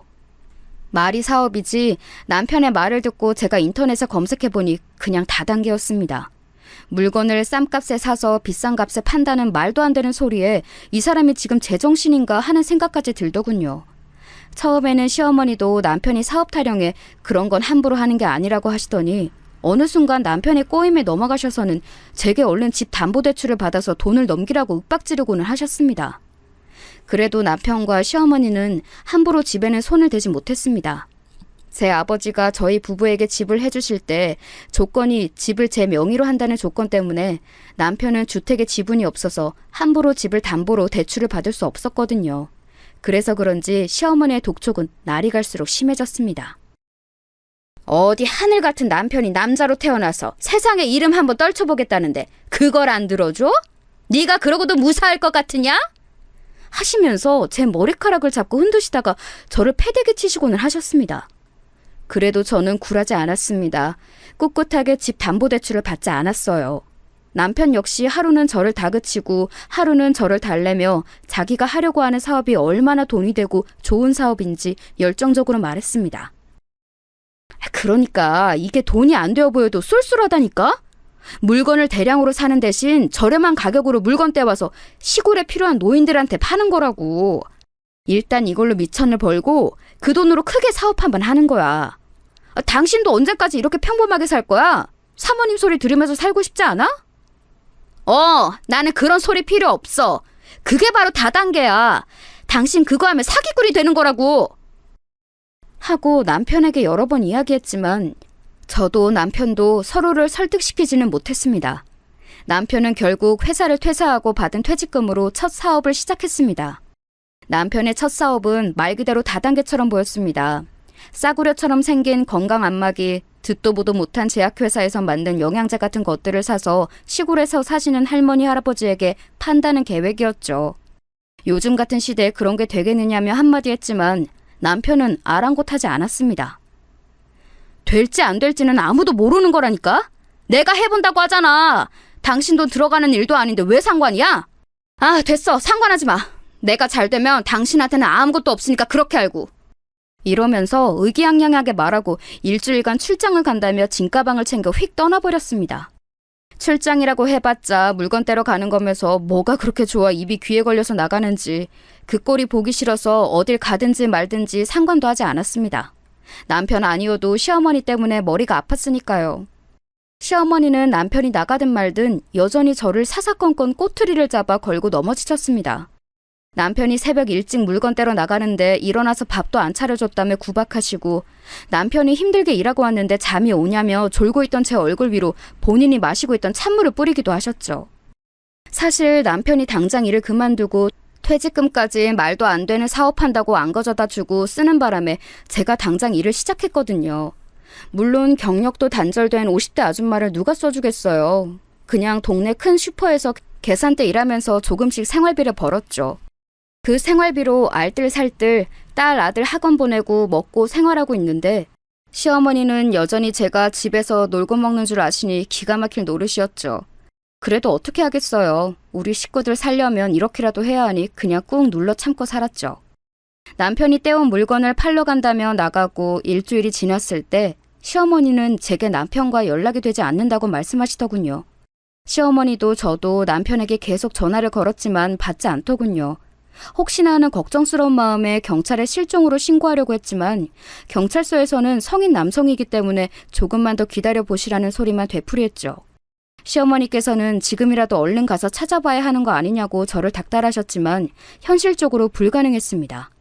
시어머니께서 남편 걱정을 뒤로하고 출근하려는 저를 잡더니 말을 하시더군요. 너는 남편이 집에 안 들어오는데 그깟 계산하는 일 때려치우고 맨발로 뛰쳐나가서 얼른 찾아봐야지. 겨우 그깟 푼돈 벌면서 아직도 안 찾고 뭐해? 얼른 가서 내 귀한 아들 찾아와! 하고 소리를 지르면서 일하러 나가는 사람을 들들 볶더군요. 그래도 어떻게 하겠어요. 일단 찾는 신용이라도 해야죠.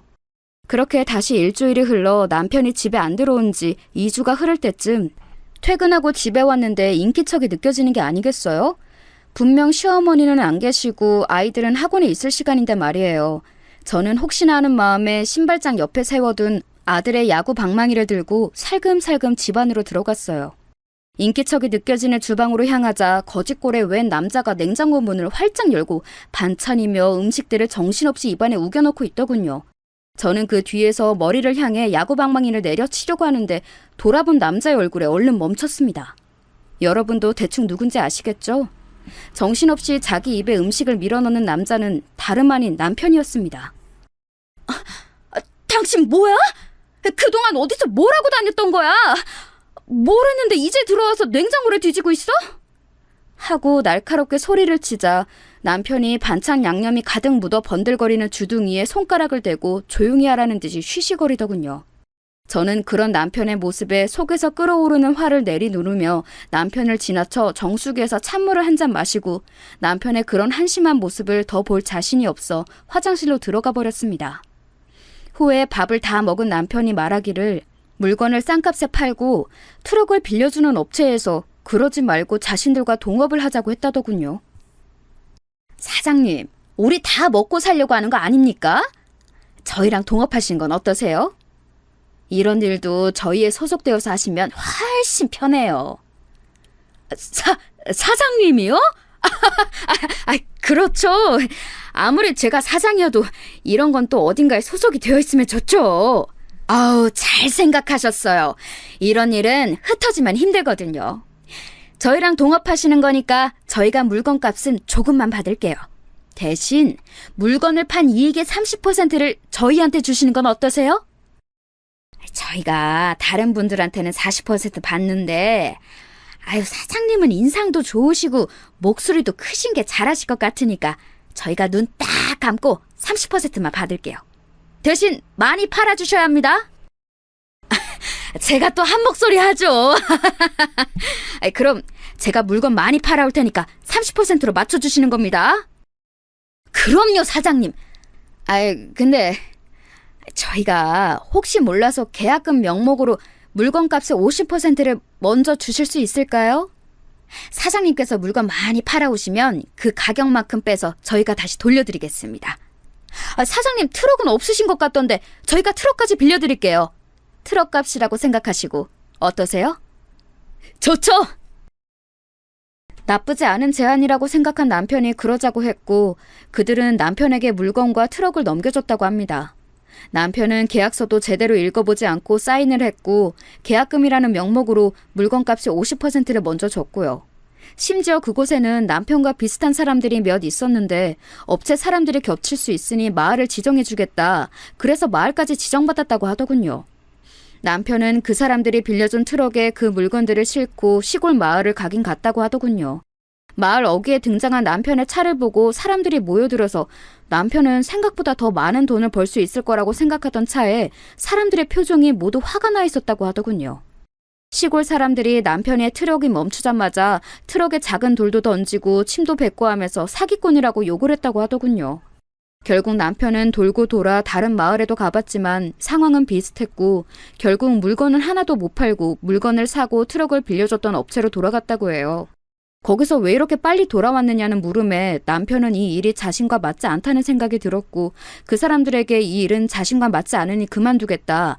물건은 건들지도 않았으니 다시 가져가고 계약금 돌려달라고 했지만 그 사람들이 절대 안 된다고 말했다고 하더군요. 물건값을 싸게 줬으니 본인들도 손해라고 쓴 계약서에도 그렇게 되어 있다고 하며 계약서를 보여줬다고 해요. 남편은 그 업체 사람들한테 이런 게 어디 있냐며 길길이 날뛰었고 환불을 해주지 않으면 경찰에 신고하겠다고 했지만 씨알도 먹히지 않았고 오히려 남편을 잡아 때리려고 했다고 하더군요. 그래서 결국 남편은 물건도 돈도 모두 돌려받지 못하고 그곳을 도망쳐 나왔다고 합니다. 설상가상으로 오는 길에 핸드폰과 지갑도 도둑맞아서 밥도 제대로 못 먹고 어딘지도 모르는 곳에서 터벅터벅 걷다가 작은 파출소를 발견해 그곳에서 돈을 빌려 집까지 왔다는 한심한 이야기였습니다. 그 이야기를 듣고 시어머니께서는 남편에게 수고가 많았다며 울먹이셨지만 저는 속으로 차라리 잘 됐다는 생각이 들었습니다. 이렇게 고생을 했으니 사업을 하겠다는 소리를 쏙 들어갔을 거라고 생각을 했거든요. 근데 그게 아니었습니다. 그런 일이 있었으니 이번에는 다른 쪽으로 사업을 해보고 싶다는 말에 할 말을 잃어버렸죠. 엄마, 나는 아무래도 물건 파는 일은 적성에 안 맞는 것 같아. 나는 딱 시키고 지시하는 일이 좋아. 밑에서 일하는 직원보다는 사장 체질이야. 이런 남편의 말에 시어머니도 처음에는 반대하셨습니다. 워낙 고생하고 와서 그런지 남편의 몰골이 못 봐줄 정도였거든요. 하지만 그 팔랑귀가 어디 가겠어요? 결국 또 남편의 말에 홀라당 넘어가서 또 사업하겠다는 남편을 응원해주고 있더군요. 그래, 우리 아들은 그런 일은 안 어울리지. 그런 일은 사람 상대하고 돌아다니는 힘든 일인데 우리 아들 같은 인재가 그런 일을 하면 되나? 이 엄마가 응원해줄 테니까 다른 일 한번 찾아보자. 진짜 둘 다 머리가 꽃밭이 아니고서야 어떻게 모자가 똑같은지. 그렇게 남편은 시어머니의 지지를 얻어 다시 사업을 시작하겠다고 말하고 다녔습니다. 하지만 사업을 하든지 장사를 하든지 뭐든 돈이 문제였죠. 그 이상한 사기꾼들에게 환불도 못 받고 남은 돈이라고는 퇴직금의 절반도 안 되는 돈이더군요. 제가 경찰에 신고라도 해서 조금이라도 돌려받자 했지만 그런 일로 경찰서 드나드는 건 쪽팔린다고 신고도 안 했어요. 자기 퇴직금이니까 자기가 알아서 한다고 하는데 그 돈이 사실 남편 것만은 아니잖아요. 같이 가정을 일구면서 회사 다닐 수 있도록 내조한 저의 노력도 있었는데 자기가 일해서 번 퇴직금이라며 자기 돈이라고 하는 게 얼마나 꼴보기 싫었던지. 그 돈 더럽고 치사해서 더 이상 말하지 않았습니다. 남편이 그렇게 딴 생각을 하는 동안 저는 저 나름대로 열심히 캐셔일 하면서 돈도 모으고 내 새끼들 학원도 보내고 생활비로도 쓰면서 알뜰하게 돈을 썼습니다. 일이 쉽지만은 않았지만 그래도 제가 버는 돈이라서 그런지 뿌듯하더군요. 한참 캐셔일을 하다가 제 이야기를 들은 오빠가 제게 전화를 해서 힘든 일 그만두고 자기 회사에 와서 일하라고 하더군요. 저랑 오빠는 10살 차이가 납니다. 오빠는 작은 회사에서 일을 했는데 성실히 일하는 오빠를 좋게 본 사장님의 딸이 오빠에게 고백해 연애를 하고 결혼하게 됐고 사돈 어르신께 회사를 물려받았어요. 오빠는 사돈 어르신께서 물려주신 회사를 열심히 키워 지금은 남부럽지 않게 살고 있습니다. 오빠는 제게 회사에서 일하던 격리 직원이 출산 때문에 회사를 퇴사하게 되어 그 직원 대신 와서 일하라는 말을 했습니다.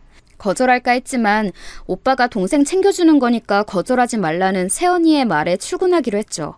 첫 출근을 하고 그날 저녁을 먹으면서 오빠 회사에 직원으로 들어갔다는 제 말에 남편이 밥을 입에 한가득 우겨넣으며 말하더군요.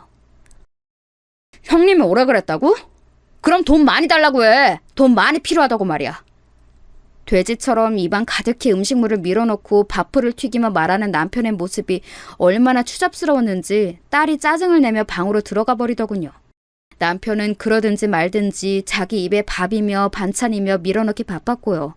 시어머니는 그런 남편의 옆에 앉아 남편 숟가락에 반찬 하나 더 올려주려고 부지런히 젓가락을 움직이고 있었습니다. 아들도 그 꼴을 보며 혀를 차고는 자기 방으로 들어가 버렸고요. 시어머니는 그런 아이들의 모습에 저에게 버럭 큰 소리를 치셨습니다. 너는 애들을 왜 이렇게 싸가지 없이 키웠느냐? 어른들이 식사하고 있는데 자기들 다 먹었다고 일어나서 가버리긴 하고 아주 버르장머리가 없어. 그 소리를 들은 아이들이 방에서 나와 시어머니에게 따지기 시작했습니다. 다 먹은 게 아니라 더러워서 그런 거거든요?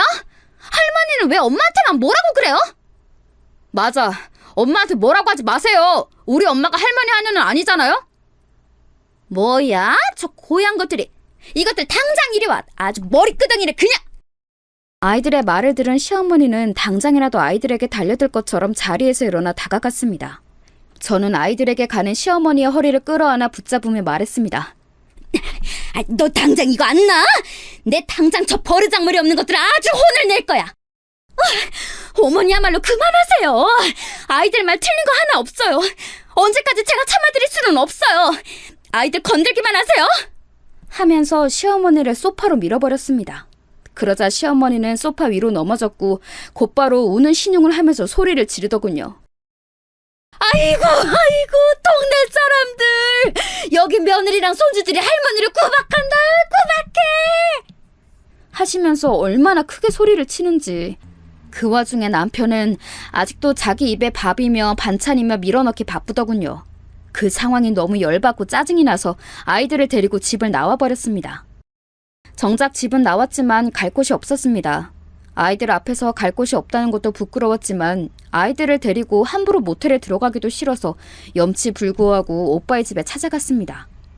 갑자기 찾아온 저와 아이들을 오빠와 새언니는 따뜻하게 맞아주었습니다.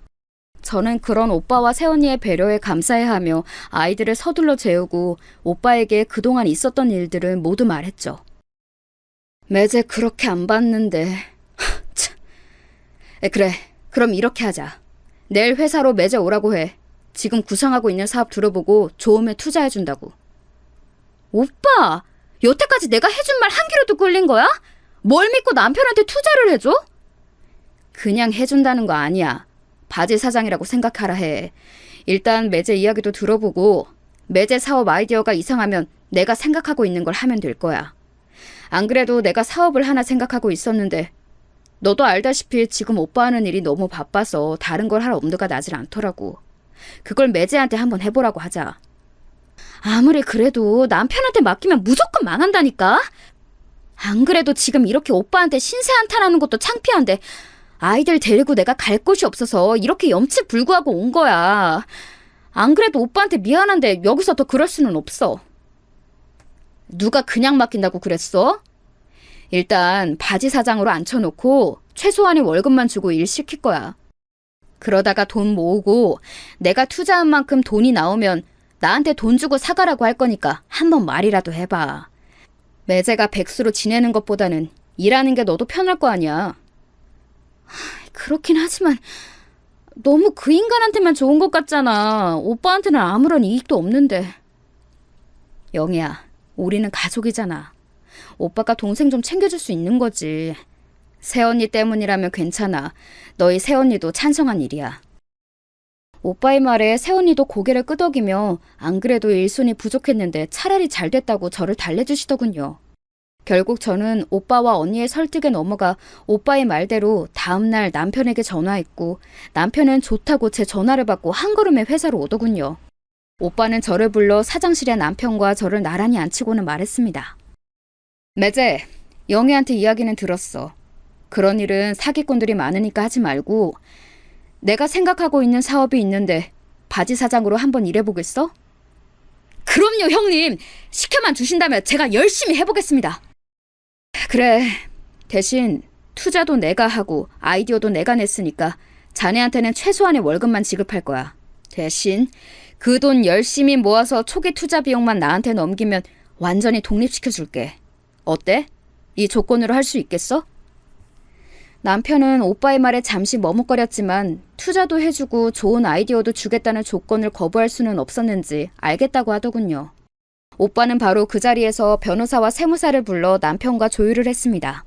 남편과 오빠는 각각 한 장씩 계약서를 받아들었고 그날로 저와 아이들은 다시 집으로 들어갔습니다. 고양 것들. 안 들어올 것처럼 나가더니 여기는 왜 들어왔느냐? 시어머니는 저와 아이들에게 계속 시비를 거셨지만 저는 도리어 시어머니에게 따졌습니다. 나가라면 어머님께서 나가셔야죠. 이 집은 돌아가신 제 부모가 제 앞으로 해준 제 집이에요. 아시겠어요? 제 말에 시어머니는 뒷목을 잡으면서 쓰러지는 신용을 했습니다. 저는 그 모습을 무시하고 방으로 들어갔죠. 시어머니에게 처음으로 되돌아보는 거라서 심장이 두근거렸고 당장이라도 시어머니께서 방문을 열고 들어와 저를 구박하실까 봐 걱정이 됐습니다. 하지만 그 걱정이 무색하게도 아무런 일도 일어나지 않았어요. 그때부터 저는 시어머니에게 할 말은 하고 살았습니다. 일 다닌다고 돌아다니지 말고 얼른 들어와서 밥도 차리고 집안일도 해야지. 어쩜 너는 애가 부지런하지 못하니? 저는 일하느라 그렇죠. 어머님께서는 하루 종일 집에 있으시면서 뭐 하시고 저한테 그러세요? 어머니, 이렇게 저 구박하실 거면 이 집에서 나가주세요. 이러면 아무 말도 못하고 얼굴만 벌겋게 변해서는 씩씩거리다가 방으로 들어가 문을 쾅 닫고 나오시지 않으셨습니다. 그 모습을 보며 왜 더 빨리 이러지 못했나 후회가 되더군요. 이 집도 저희 부모님이 해주신 제 것이고 시어머니가 먹고 마시는 모든 게 제가 번 돈으로 사는 것들인데 왜 그동안 참고 살았는지. 오빠는 자신의 회사 건물에 비어있는 방을 투자 명목으로 남편에게 빌려줬습니다. 사무실이 생긴 남편은 곧바로 사업자 등록을 하고 부랴부랴 사람들을 구해서 정말 일을 시작했습니다. 남편은 처음에는 열심히 하는 듯 했습니다. 오빠가 매일매일 들러서 장부나 진행된 상황을 검사했기 때문에 더 그랬죠. 그러다가 오빠 일이 바빠져서 하루에 한 번 확인하던 게 3일에 한 번, 일주일에 한 번씩 점점 줄어드니까 금방 나태하게 변했습니다. 이게 다 직원들을 위한 거야. 당신도 아무리 당신 오빠가 사장이지만 잘하고 있나 감시하면 일이 안 되잖아? 내가 집에서 이렇게 있는 게 직원들한테는 하나의 복지라니까? 입으로 뱉는다고 다 말은 아니라고 하더니 저게 말인지 방귀인지 저는 그 모습을 보면서도 꾹 참았습니다. 당장 저 인간과 이혼을 할 것도 아니고 오빠랑 새언니가 남편에게 기회를 줬으니 저도 기회를 줘야겠다는 마음이었습니다. 아이들도 있으니 쉽게 이혼을 하겠다는 결정을 내릴 수도 없었고요. 아무래도 안 되겠어. 온전히 내 것이 아니라서 더 그러는 것 같아. 내가 아무리 열심히 일해도 투자는 형님이 하셨으니까 형님이 다 가져가시잖아? 여보, 우리 이 집 담보대출 받고 우리 신용대출 받아서 얼른 투자금 드리는 건 어때? 하면서 애교를 피우더군요. 이 이야기를 듣는데 그나마 남아있던 정이 뚝 떨어졌습니다. 오빠가 준 기회까지 말아먹을 생각을 하는 놈에게는 당장 오빠가 월급 명목으로 주는 돈도 아까운 인간이었습니다. 지금이라도 오빠를 찾아가서 당장 남편을 내쫓으라고 하고 싶었지만 그래도 아이들의 아빠니까 라는 생각으로 참았죠. 적어도 큰애 고3 생활이 끝나면 내쫓아야겠다는 생각을 했죠. 그렇게 속에서 올라오는 화를 꾹꾹 눌러 참으며 살고 있었는데 어느 날 오빠에게 연락이 오더군요. 같은 회사에 있지만 오빠와는 잘 만날 수 없었습니다. 사실 그게 맞는 거죠. 저는 격리 직원이고 오빠는 사장이니까요. 하지만 오빠는 그런 것에 더 철저해야 한다며 어쩌다 마주쳐도 눈인사만 할 뿐이었습니다. 그래서 그런지 저는 좀 더 마음 편하게 일을 할 수 있었고요. 아무튼 오빠에게 온 연락은 뜻밖의 것이었습니다. 남편이 오빠가 내어준 초기 투자금의 30%를 가져왔다는 이야기였거든요. 아무리 잘 풀리고 있다고 하더라도 이렇게 단기간에 그 큰 돈을 만드는 게 쉽지 않았을 텐데. 게다가 내가 주는 월급은 보험이랑 이것저것 제외하면 끼케야 180만 원에서 190만 원밖에 안 될 거야. 영희, 넌 아는 거 없어? 잘 모르겠는데. 그 사람이 그렇게 돈을 모았을 리도 없고 말이야. 회사 다닐 때 내가 주던 용돈도 흥청만청 쓰기 바빠서 나중에는 용돈 없다고 나한테 짜증 부리던 사람이거든. 게다가 사기꾼들한테 퇴직금도 절반이나 뺏겨서 그만한 돈이 없을 텐데. 어디서 대출이라도 받았나? 하지만 그렇다고 해서 그렇게 큰 돈을 빌릴 신용이 아닐 텐데. 오빠와 저는 아주 오랜 시간 생각을 했지만 도저히 남편에게서 그 큰 돈을 빌려서 오빠의 돈을 갚을 길이 보이지는 않았습니다. 아무리 신용대출이라고 해도 그렇게 큰 돈을 빌려줄 곳이 떠오르지 않았거든요. 사실 남편 걱정보다는 오빠에게 무슨 피해가 갈까봐 애 같아 속이 말이 아니었습니다. 제 이런 마음을 알았는지 오빠는 너무 걱정하지 말라고 말하면서 그 돈은 혹시 모르니 쓰지 않고 가지고 있겠다고 하더군요. 저는 오빠에게 정말 미안하고 고마워서 할 말을 잃었습니다. 간신히 고맙다는 말을 하고 전화를 끊은 후에 곰곰이 생각을 해봤습니다. 아무리 생각을 하고 떠올리려고 해도 남편이 가져온 돈의 출처를 알아내지 못하다가 한 가지 가능성이 떠올랐습니다. 바로 시어머니. 시어머니는 합가 전에 본인 명의의 집에서 살고 계셨습니다. 지방이긴 했지만 어느 정도 가격이 되는 곳이었습니다. 저희 집에 억지로 들어와 앉으신 후에 집을 팔았고 그 돈은 고스란히 시어머니 지갑에 들어간 것으로 알고 있으니 아마 그 집을 판 돈이 아닐까 하는 생각이 들었습니다. 남편이 옆에 있다면 물어볼 텐데 오늘 아침 큰 계약이 들어왔다며 헐레벌떡 나가더니 아직 들어오지 않았습니다. 아무튼 그 돈이 시어머니의 집값이라면 그 액수가 가능할 수 있겠다는 생각에 오빠에게 당장 전화해서 말할까 했지만 전화를 하기에는 애매한 시간이라서 자고 일어나 내일 회사에서 말하면 될 것 같다는 생각을 하며 잠에 들었습니다. 한참 잠을 자고 있는데 딸이 늦은 시간에 몰래 방에 들어와 저를 깨우더군요. 무슨 일인가 싶어 얼른 일어나 앉았습니다. 우리 딸. 무슨 일이야? 불도 안 켜고? 제가 불을 켜기 위해 자리에서 일어나려고 하자 딸이 저를 말리며 다시 앉히고는 제 곁에 앉아 낮은 목소리로 속삭이듯 말했습니다.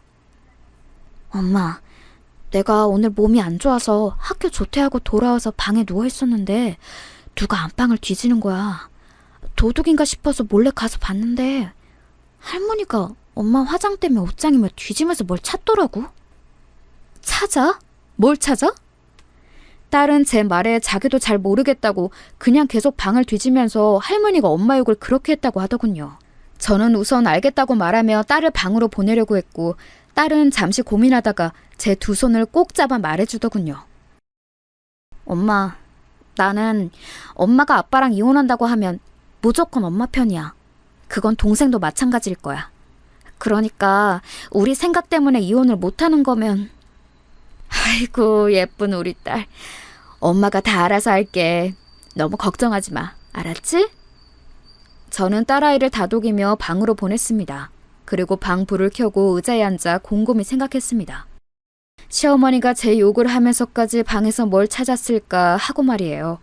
생각하다가 얼마 전부터 다시 시작된 남편의 주택담보대출이 떠올랐습니다. 이 집의 명의가 제 명의니까 이 집을 담보로 대출을 받으려면 가장 먼저 필요한 게 그거일 테니까요. 저는 당장 앉아있던 자리에서 일어나 인감도장이 있는 서랍을 뒤졌습니다. 하지만 그 어디에도 제 인감도장은 나타나지 않더군요. 심장이 쿵 하고 무너지는 느낌이었습니다. 설마 며느리 인감도장까지 훔칠 생각을 하다니, 설마 했지만 설마가 사람 잡는다고 정말 시어머니께서 이렇게까지 하실 줄은 몰랐습니다. 이제는 정말 돌이킬 수 없겠다는 생각도 들었죠. 결정을 해야 하는 순간이 왔습니다. 제가 미루면 나중에 남편이 오빠에게 주는 돈이 바로 이 집을 담보로 한 대출금이 될 테니까요. 저는 당장이라도 자고 있을 시어머니에게 달려가 따지고 싶었지만 아직은 모든 게 확실하지 않아 참고 기다리기로 했습니다. 그렇게 뜬 눈으로 밤을 보내고 새벽이 되어 찬물이라도 마셔야겠다는 생각에 주방에 들어가 물을 마시는데 어머니가 방문을 열고 나오시더군요. 시어머니는 저와 눈이 마주쳤음에도 아무렇지 않게 화장실로 들어가셨습니다. 그 뻔뻔한 모습을 뒤로 하고 저는 시어머니가 사용 중인 작은 방으로 들어갔습니다. 인감도장은 작아서 작정하고 숨기면 찾는 게 쉽지 않고 시간도 오래 걸릴 테니 시어머니에게 다 알고 있으니 내놓으라고 하는 방법이 제일 쉬워 보였습니다.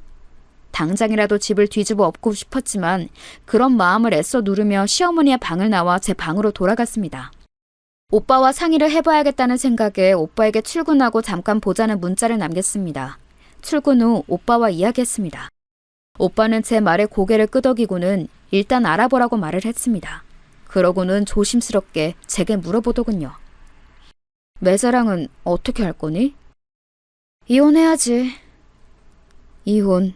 딸의 지지도 있었고 이제는 정말 돌이킬 수 없다는 생각이 들었습니다. 오빠는 간결한 제 말에 고개를 끄덕이며 어려운 일이 있으면 도와줄 테니까 언제든지 말하라고 했습니다. 사실 저는 그동안 오빠가 조금 어렵게 느껴졌기 때문에 오빠에게 도움을 구할 생각은 하지 못하고 있었습니다. 저와 오빠가 나이 차이가 크게 나기도 했고 부모님이 돌아가시고 나서는 오빠가 너무 바빠 서로 대화할 시간도 많지 않았거든요. 하지만 최근 들어 모든 상황이 힘들게 돌아가는 저를 생각해주고 다독여주는 오빠의 모습에 제가 너무 오빠를 밀어냈던 게 아닐까 하는 생각도 했습니다. 오빠는 이런 제 마음을 아는지 모르는지 잘 아는 변호사님을 소개해 주었고 저는 변호사님을 만나 그동안 있었던 모든 이야기를 했습니다. 변호사님은 제 이야기를 듣더니 인감도장이 있다고 해서 바로 뭘 할 수 있는 것은 아니며 그동안 제가 겪은 일들만으로도 충분히 이혼소송에서 이길 수 있다고 이야기를 해주셨습니다. 저는 변호사님께 들은 이야기와 오빠의 지지에 힘입어 그날 저녁 집에 들어가 시어머니께 따지기 시작했습니다. 어머니, 저번에 제 방 뒤져서 제 인감도장 가져가셨죠? 이미 다 알고 있어요. 그건 명백한 도둑질이에요. 제 도장 돌려주세요. 도장은 무슨 도장? 내가 언제 네 방을 훔쳤다는 거냐? 너 이제 내 아들이랑 헤어져. 이혼해라, 이혼해. 아주 시어머니 알기를 개떡같으로 알다니.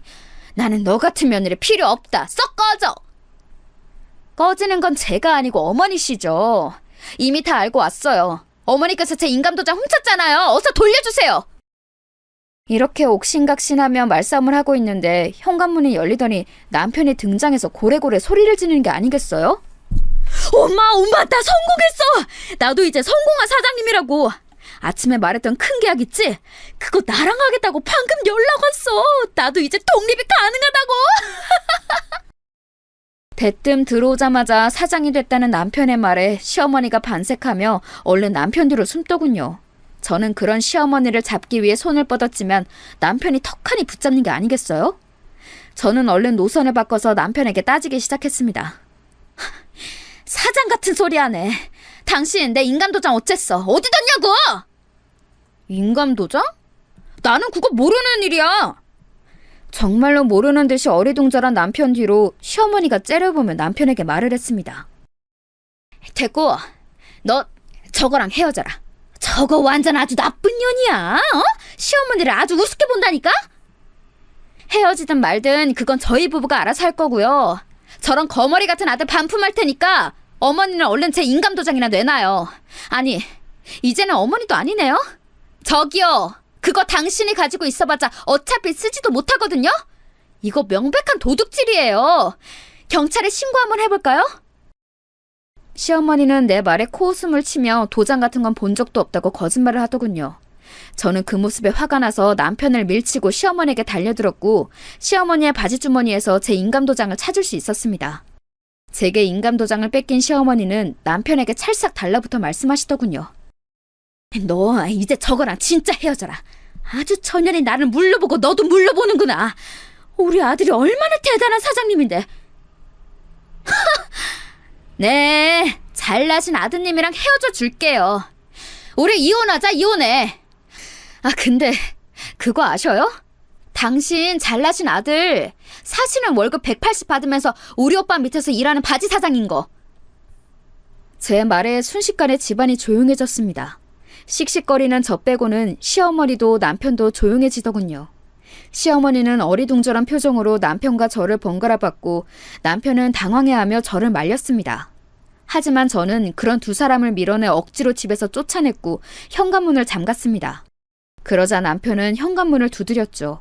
하지만 저는 끝까지 문을 열어주지 않았고 시어머니는 저게 무슨 소리냐며 남편을 독촉했지만 남편은 아무 말도 하지 못하는 것 같았습니다. 그 사이 저는 학원에 있을 아이들에게 연락해서 오늘은 집으로 오지 말고 외삼촌 집으로 가라고 말했죠. 아이들은 되묻지 않고 알겠다고 했고 저는 바로 오빠에게 연락해서 남편과는 이혼할 것이라고 말했습니다. 그 후로는 일이 빠르게 진행됐습니다. 오빠가 소개해주신 변호사님은 일을 빠르고 깔끔하게 처리해 주셨습니다. 이혼하라고 떠밀었던 시어머니도 남편에게 무슨 이야기를 들었는지 절대 이혼은 안 된다고 찾아왔다가 고용한 변호사에게 무슨 말을 들었는지 그럼 살던 집을 내놓으라고 하며 말도 안 되는 헛소리를 늘어놓더군요. 그럼 그 집이라도 내놔. 나랑 아들이랑 거기서 몇 년을 같이 살았는데 그건 왜 재산 분할이 안 된다는 건데?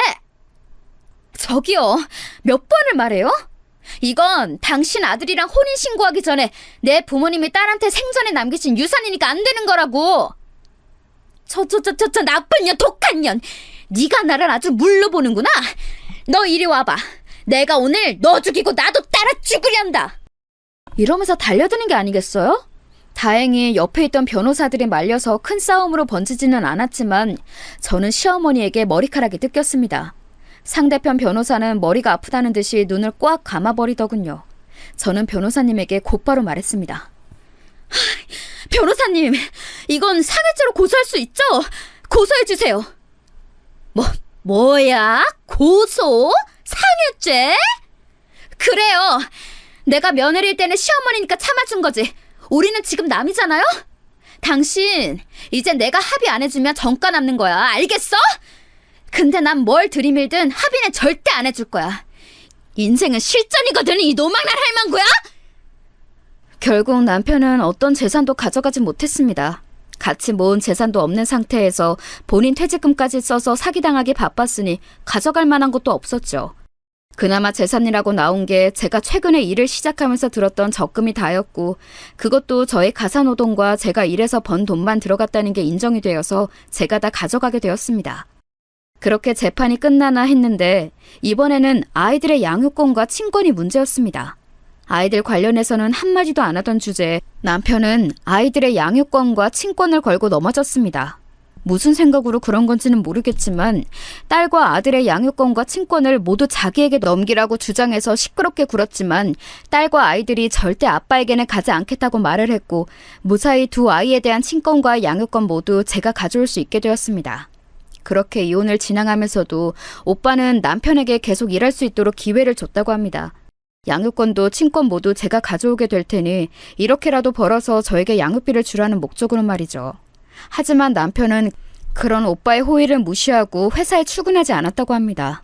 그렇게 되면서 일이 밀리기 시작했고 한순간에 바지 사장이지만 사장을 잃은 회사는 생각보다 피해가 커졌다고 합니다.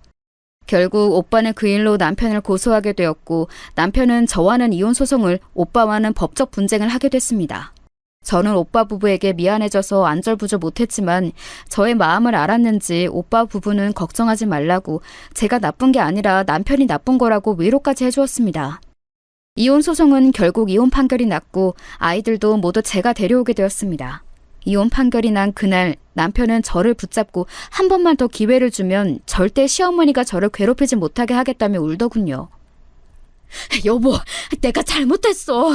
이제 절대 우리 엄마가 당신 못 건들게 할게. 제발 나한테 한 번만 더 기회를 줘, 제발. 그러게. 내가 어머님 때문에 힘들다고 했을 때 참으라고만 하지 말고 어머님을 말려줬으면 얼마나 좋았겠어? 이제 기회는 없어. 그동안 나랑 오빠가 줬던 기회를 뻥 하고 차버린 건 당신이니까. 애들 양육비나 밀리지 말고 줘. 알았어? 제 말에 남편은 제발 한 번만 더 기회를 달라고 울고불고 매달렸지만 그런 일은 절대 없을 거라고 말하며 그 자리를 벗어났습니다. 후에 오빠에게 듣기로는 오빠에게 줬던 투자금의 30%가 저의 예상대로 시어머니의 집을 판 돈이라서 이제 전 남편이 된 그 사람과 시어머니는 좁고 낡은 원룸에서 같이 산다고 하더군요. 전 남편이 오빠에게 와서 그 30%라도 돌려줄 수 없느냐고 물어봤지만 남편이 제대로 일하지 않아 생긴 피해가 커서 오히려 남편 쪽에서 오빠에게 돈을 더 줘야 하는 상황이라고 해요. 하지만 오빠는 그간의 정과 우리 아이들의 아빠라는 이유로 눈 감아주고 있는 거니까 그렇게 알라고 하며 내보냈다고 하더군요. 듣기로는 다시 회사에 들어가려고 알아보고 있다고는 하는데 나이도 많고 경력도 애매한 전 회사에 피해를 줘 재판까지 다녀온 사람을 뽑겠어요? 그나마 오빠가 합의를 해줘서 처벌은 없었던 거지 합의를 안 해줬으면 어떻게 됐을지 모르겠다고 하더군요. 저는 끝까지 시어머니와 합의하지 않았습니다. 계속 진행 중이지만 이혼 조정을 하는 과정에서 그런 일이 있었으니 제가 끝까지 합의를 안 해주면 전과가 남겠죠. 저는 변호사님에게 절대 합의 이사가 없다는 걸 알리고 모든 것을 변호사님에게 넘겼습니다. 변호사님 통해서 듣기로는 시어머니 본인도 절대 합의 안 하겠다고 했다는데 모르는 일이죠. 아무튼 그 뒤로 전 시어머니나 전 남편에 대한 이야기는 더 이상 듣지 않으려고 노력했습니다. 저는 그렇게 제 마음의 평화를 찾았습니다. 아이들도 처음에는 아빠랑 할머니가 없다는 것에 조금 어색해했지만 오히려 지금이 남편과 할머니가 있을 때보다 편해 보였습니다. 이렇게 저의 이야기는 끝입니다. 읽어주셔서 감사합니다.